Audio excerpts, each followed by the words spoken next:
Assalamualaikum warahmatullahi wabarakatuh. Bagaimana kabar kalian hari ini anak-anak? Alhamdulillah, semoga kita senantiasa dalam keadaan sehat walafiat. Amin.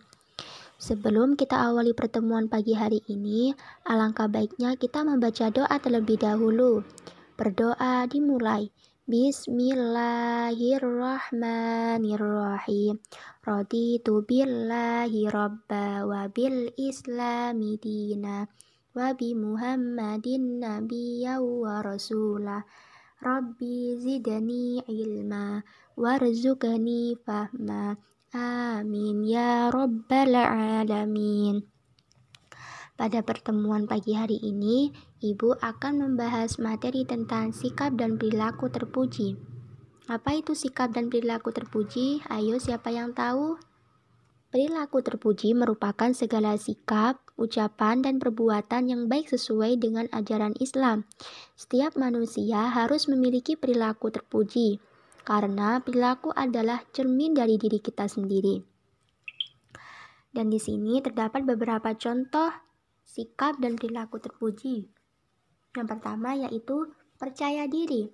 Apa itu arti percaya diri? Siapa yang tahu apa itu arti percaya diri? Percaya diri artinya yakin terhadap kemampuan diri sendiri.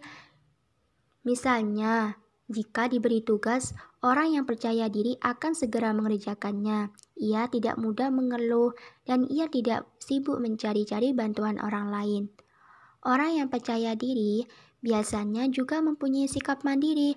Ia tidak tergantung kepada orang lain. Ia hanya bergantung dan pasrah kepada Allah SWT setelah ia berusaha dengan sungguh-sungguh. Misalnya, pada waktu belajar di kelas, tiba-tiba bapak atau ibu guru menyuruh salah satu murid untuk maju ke depan kelas. Dan lalu ditanyai, dan tidak ragu-ragu menjawab semua pertanyaan bapak atau ibu guru. Itu berarti kamu telah memiliki sikap percaya diri. Sikap percaya diri dapat diperoleh bila kita rajin belajar. Bila anak-anak belajar lebih dahulu sebelum belajar bersama bapak atau ibu guru di sekolah, maka anak-anak akan mampu mengerjakan tugas-tugas dari bapak atau ibu guru.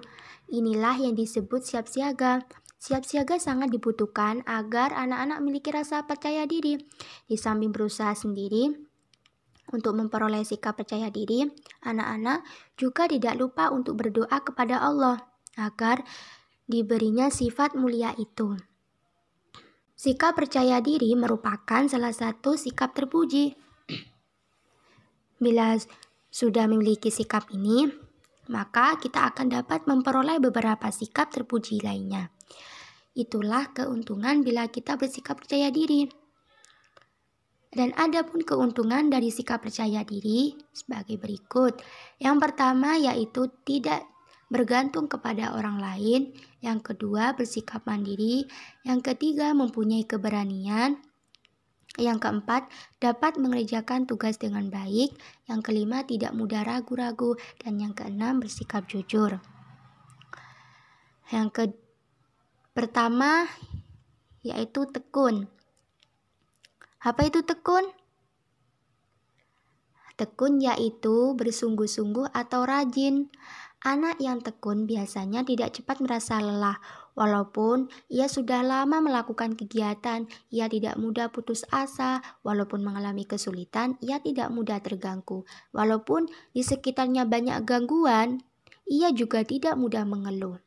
Orang yang tekun akan mencoba terus melakukan tugas sebaik-baiknya hingga berhasil. Sikap tekun sangat dibutuhkan dalam melaksanakan tugas sehari-hari. Jadi kita harus tekun dalam beribadah, bekerja, dan belajar.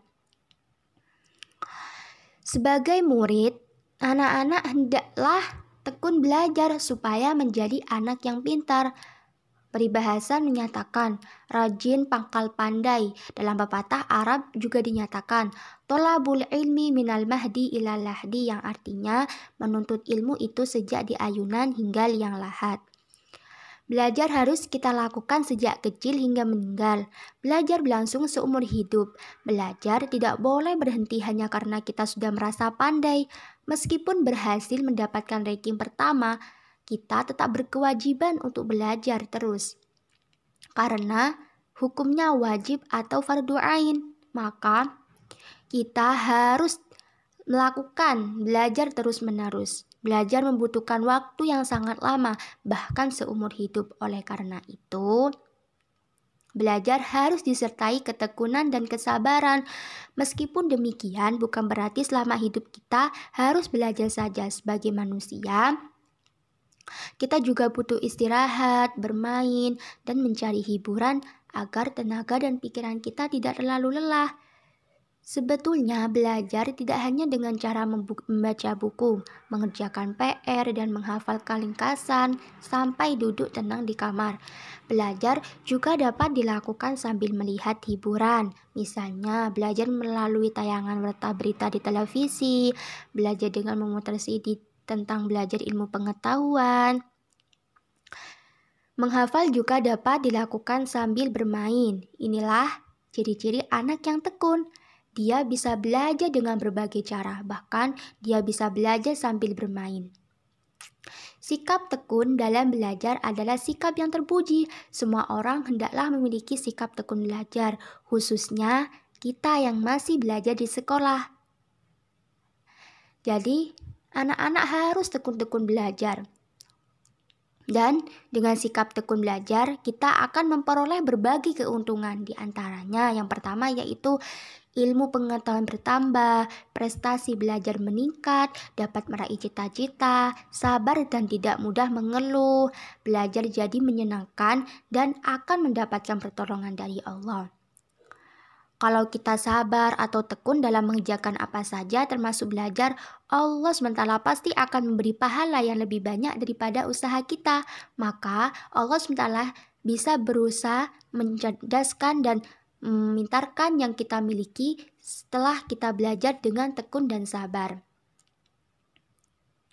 Sebagai manusia, anak-anak telah diberi kemampuan oleh Allah SWT untuk berusaha. Meskipun demikian, Allah SWT turut menentukan apakah usaha kita akan berhasil atau tidak. Karena kita tidak tahu pasti usaha kita berhasil atau tidak. Maka kita disuruh Allah untuk berdoa, Ud'uni astajib lakum, yang artinya berdoalah kepadaku maka akan aku perkenankan bagimu. Kita mampu berusaha, tetapi tidak boleh berkata bahwa keberhasilan itu semata-mata karena usaha kita sendiri. Ya, tidak boleh.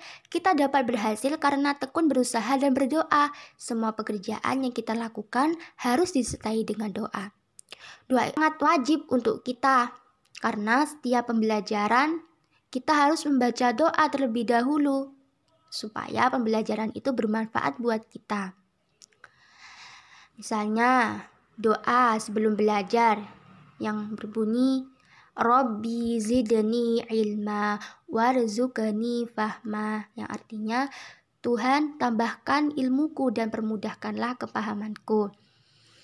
Nah, setelah itu doa sesudah belajar yang berbunyi Allahumma inni astaudi'uka ma 'allamtanihi fardudhu ilayya inda hajati ilaihi wa la tansanihi ya rabbal alamin.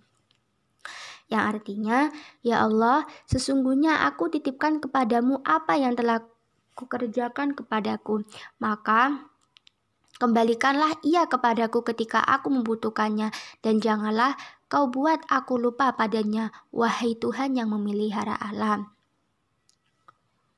Dan yang ketiga yaitu hemat. Apa itu hemat? Yaitu berhati-hati dalam menggunakan uang, barang, dan lain-lain. Sebaliknya dari sifat hemat atau boros. Boros artinya berlebih-lebihan dalam menggunakan uang, barang, dan lain-lain. Orang yang hemat akan menggunakan uang seperlunya. Sebagai contoh, ia merasa cukup mempunyai satu pensil. Dia tidak akan membeli pensil lebih dari satu apabila alasannya hanya untuk koleksi. Ya, maka orang boros itu akan selalu tidak baik karena sikap boros itu sikap yang tidak baik. Jadi, anak-anak harus hemat-hemat dalam membagi waktu ataupun dalam menyisihkan uang. Sikap hemat tidak hanya berlaku dalam hal menggunakan uang, tetapi juga dalam menggunakan barang dan waktu.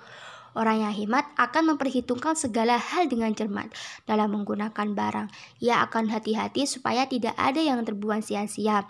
Dalam menggunakan waktu, ia akan menyusun jadwal agar waktunya dapat terpakai untuk hal-hal yang bermanfaat saja. Meskipun demikian, sikap hemat itu jangan sampai berubah menjadi sikap kikir.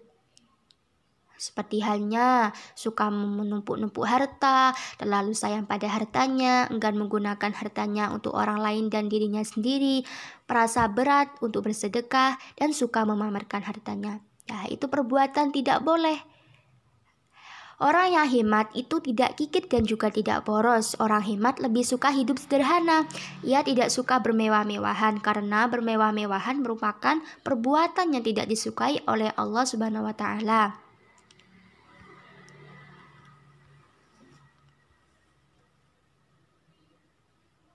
Ada beberapa keuntungan bersikap hemat.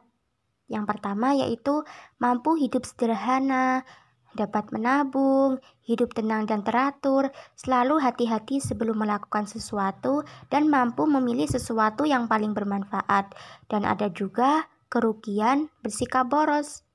Yang pertama yaitu selalu merasa kekurangan, tidak sempat menabung, hidupnya tidak teratur, selalu merasa iri dengan orang lain, dan melakukan sesuatu tanpa perhitungan. Jadi, itulah semua sikap dan perilaku terpuji. Gimana anak-anak? Apa sudah paham semua? Alhamdulillah. Marilah kita akhiri pembelajaran kali ini dengan membaca hamdalah. Alhamdulillahirabbil alamin. Assalamualaikum warahmatullahi wabarakatuh.